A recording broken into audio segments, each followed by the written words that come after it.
Mas Eagle High apa sudah sold out semua ke depannya? Doain aja, Pak Haji itu orangnya istimewa. Semalam habis ada Mas Didit, ada Pak Haji Yayan, ya gitu. Ini mumpung sekarang ini banyak bis PO yang jualan bis harganya 50%, 40% lagi kayak garasi sale ya kan.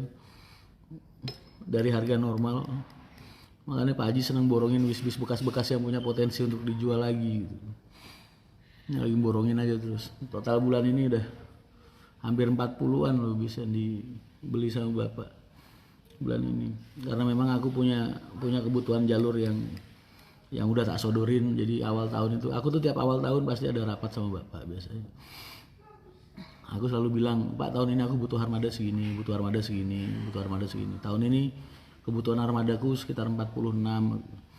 Tapi karena kita nggak bisa pengadaan bis baru, karena masa yes, kalian tahu sendiri lah, lagi rekonstruksi perbankan kan, masih nggak bisa ngambil bis-bis baru. Sayang lah kalau kita pakai gunain uang cash kita buat ngambil bis baru kan. Mending kita pakai buat yang beli second, satu bisa buat bantu temen, kedua bantu karoseri temen, terus ketiga di saat nanti harga sudah normal atau belum normal, kalau misalnya udah agak bagusan kan bisa kita jual lebih tinggi. Jadi semuanya dapat lah. Makanya Pak Haji itu cara bisnisnya istimewa kayak gitu.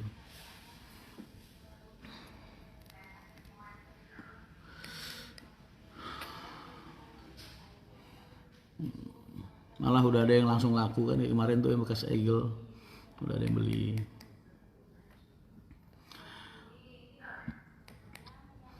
Jadi kalau Bapak nyamain krisis sekarang ini disamain sama krisis kita tahun 99 dulu, ya kan? Kita ngebeliin trayek murah dari orang, begitu krisis sudah selesai harga kembali naik, jual lagi.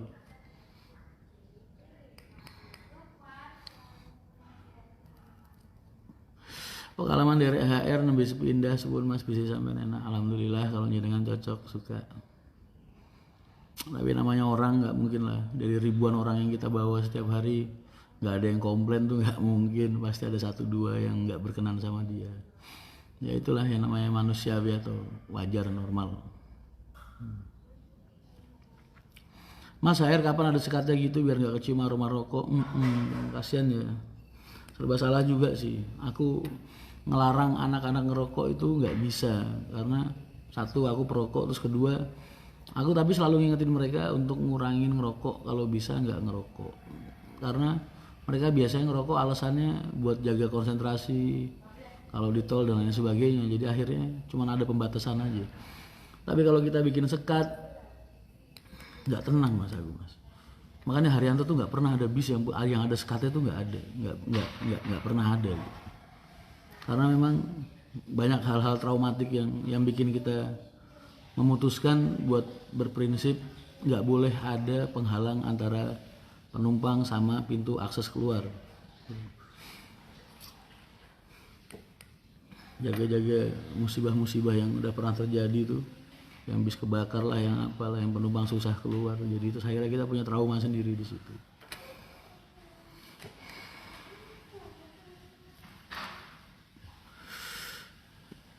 Rokok sehari kalau lagi nggak puasa begini ya bisa 4 bungkus sampai 6 bungkus satu hari. Kalau ada dari ribuan yang dilayanin HR nggak ada yang komplain, justru aneh. Ya aneh karena buatku nggak ada yang sempurna kecuali Allah Subhanahu Wa Taala. Jadi pasti ada komplain atau ada bikin sesuatu yang bikin mereka nggak enak hati satu dua.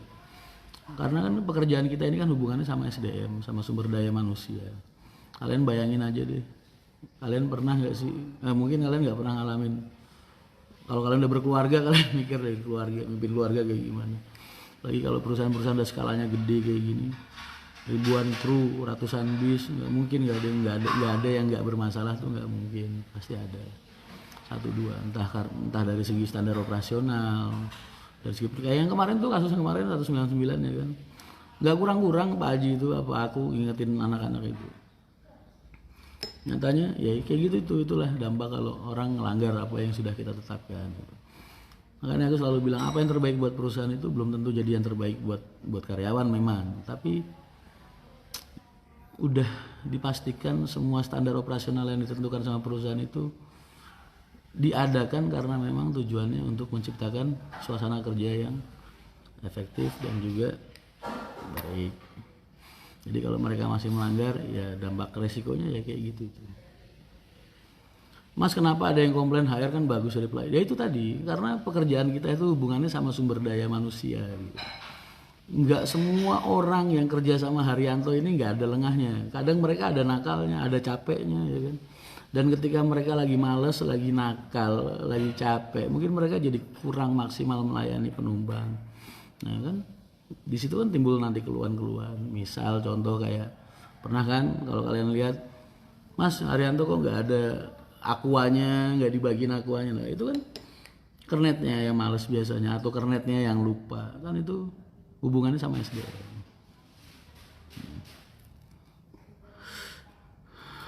Nggak mungkin kan kalau ada petani dia contoh apa, kalian pernah lihat itu nggak, orang yang ngingu bebek itu loh, tau nggak? Nah mereka kalau lagi ngegiring bebek itu sampai ratusan bebek, kan pasti ada aja tuh satu yang suka keluar jalur, ntar dipukulin pluk pluk pluk. Sama kayak gitu kurang lebih. Nggak mungkin sempurna semua bebek itu mau seperti apa yang diharapkan sama pengingonnya, apa tuh bahasanya. Mas kasih motivasi buat pagi ini. Loh tadi udah motivasi tuh benernya, agar kalian itu, ini aku ngomongnya sama kalian ya, bukan orang manajemen atau penumpang HR, enggak, tapi semua secara garis besar. Jadi yaitu kemampuan kita untuk berbesar hati terhadap kekurangan orang lain. Karena pada dasarnya nggak ada manusia yang sempurna. Kalian umur 25 boleh jadi driver Haryanto? Boleh. Karena pada dasarnya nggak ada satupun manusia yang nggak ada manusia yang sempurna. Nggak ada satupun. Setiap orang pasti punya kelemahan. Nah, apalagi kalau kita kerjaannya hubungannya sama SDM, sama manusia, ya kalian harus siap-siap aja berbesar hati. Karena nggak semua dari orang yang kalian pimpin itu sempurna. Kadang mereka juga itu tadi, ada nakalnya, ada capeknya, ada lengahnya, ya kan.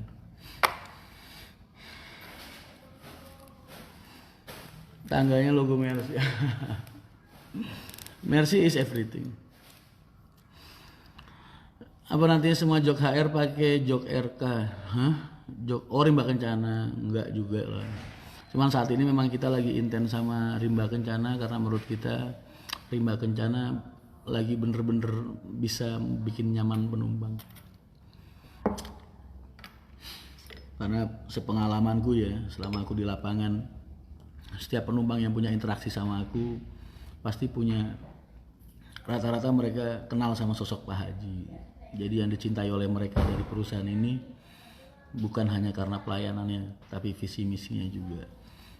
Makanya aku selalu bilang besarnya PO Haryanto ini karena kalian, karena umat. Jadi nggak bisa ngapa-ngapain lagi. Apalagi Pak Haji itu orang yang kalau di Kudus ini kontribusinya nggak sedikit buat warga Kudus. Pak Haji itu kalau habis subuh kadang suka keluar gitu, naik sepeda apa bawa motor buat mastiin mana orang yang perlu dia bantu. Makanya kadang kalau ngeliat Pak Haji suka ngebangun rumah orang apa gimana, ya itu hasil muternya Pak Haji kalau habis subuh. Karena pengen memastikan orang-orang yang hidup di sekitar dia bisa hidup dengan layak dan dengan baik. Mas, apa motivasi Mas Rian di saat seperti ini semakin banyak orang yang egois? Kita nggak akan bisa merubah dunia seisi, nggak akan bisa. Paling nggak, tapi kita bisa selalu berusaha memberikan energi positif kita, menyebarkan hal-hal positif kita di orang-orang sekitar kita, atau orang-orang yang selalu berinteraksi dengan kita. Kalau kita pengen merubah orang seisi dunia, nggak mungkin. Karena itu tadi, sepanjang apapun tangan kita nggak akan pernah bisa memeluk dunia, itu nggak mungkin bisa. Mau sepanjang apapun tangan kamu, tapi seenggaknya jangan pernah memberikan ruang kosong di telapak tangan kamu, supaya kamu bisa menggenggam kebaikan dan menunjukkannya ke semua orang di sekitar kamu. Mas, apa bener kemarin yang laka di kajian kernet nyerap jadi supir? Bukan kernet nyerap jadi supir, supirnya tidur, kernetnya nggak berani bangunin apa gimana, atau mungkin kernetnya pengen belajar bawa, jadi akhirnya nekat dibawa sama dia, sampai akhirnya kecelakaan. Makanya kalau perusahaan udah ngomong itu ya diturutin gitu, karena nggak mungkin semua perusahaan bikin peraturan itu ngada-ngada, tuh nggak mungkin. Setiap perusahaan bikin peraturan pasti mereka menimbang sisi baik dan sisi buruk. Jadi kalau itu dilanggar, ya siap konsekuensinya.